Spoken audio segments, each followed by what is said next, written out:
Scroll 13 of the Codex of the Majdubs, the story of the child prophet who saw the face of God in mud and made the learned lose their balance trying to see it too.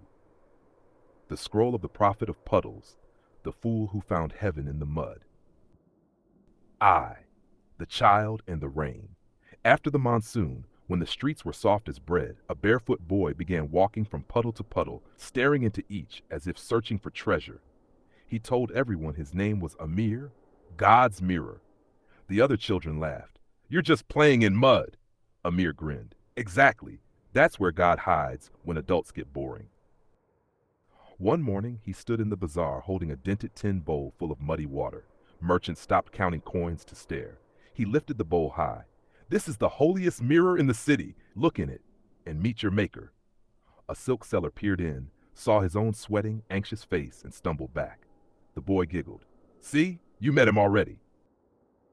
A scholar stormed up furious. "You insult theology." Amir splashed his sandals and said, "Then learn theology's secret. Humility floats, pride sinks." He bent down, tapped the puddle, and the surface cleared. For a breath, the scholar saw stars swirling inside the mud, galaxies spinning under his toes. He dropped to his knees, trembling, whispering prayers he hadn't used since childhood. The governor summoned the boy, intrigued and annoyed. "Show me this divine puddle trick," he ordered. Amir nodded, filled a bowl, and placed it before the ruler. "Look!" The governor bent down and saw himself old and tired, but behind him stood every beggar he'd ignored. He reeled back, shouting, "Enough!" The boy only smiled. "Then stop calling it mud if you don't like what it shows."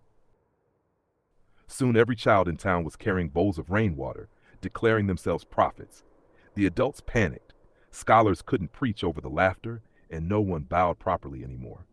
But the city changed. Neighbors helped each other, merchants gave alms, and even dogs were fed scraps of bread. Because every time it rained, people remembered the boy's words. God hides in the low places. One dawn, after a night of storms, Amir disappeared. In the center of the marketplace lay only his tin bowl, full of perfectly still water. The clouds parted, sunlight hit it, and for an instant, everyone saw their own faces shining like gold. Then the bowl overflowed and drained into the earth. The motto teaches that purity is not spotless, it is reflection in motion. Heaven glimmers through dirt, laughter through tears. When you kneel to see what others step over, you share the viewpoint of God.